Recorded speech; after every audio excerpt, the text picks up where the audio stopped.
একটা গ্রুপ 7 জন তরুণ, তাদের মধ্যে একজনকে বলা হয় লিডার, কিন্তু তার দায়িত্ব শুধু সিদ্ধান্ত নেওয়া নয়, বরং 6 জনের কান্না চুপ করে শোনা, তাদের ভয় ঢেকে রাখা, আর দরজার ওপাশে যখন পুরো দুনিয়া দাঁড়িয়ে থাকে তখন সে সামনে দাঁড়িয়ে বাকিদের আগলে রাখে।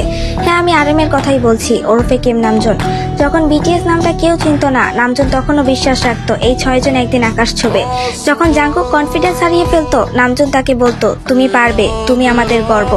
যখন তাইয়াং আবেগে ভেঙে পড়তো, নামজুন চুপচাপ তার পাশে বসে থাকতো, একটা কথাও বলতো না, কিন্তু জানিয়ে দিত তুমি একা না।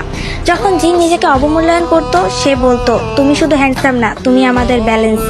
যখন ইয়ংকি নিজের দুঃখ গানে ঢেলে দিত, নামজুন তাকে বলতো, তোমার ব্যথা আমরা আমাদের শক্তি বানাবো।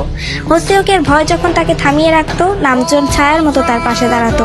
আর জিমিনের চোখে যখন অশ্রু আসতো, নামজুন এক ভাইয়ের মতো তার পাশে গিয়ে তার হাত ধরতো। সে কখনো নিজের কষ্টগুলো দেখায়নি, কারণ তার কাছে লিডারশিপ মানে সবার আগে নিজেকে নয়, বাকিদের গুরুত্ব দেওয়া। নামজুন শুধু লিডার না, সে 6টা হৃদয়ের গার্ডিয়ান। তার সেই নিঃশব্দ নেতৃত্ব আমাদের শিখিয়েছে আলোর নিচেও একজন মানুষ থাকে যার নিজেরও আলোর দরকার। সে বিটিএস এর লিডার না, সে বিটিএস এর ভিত।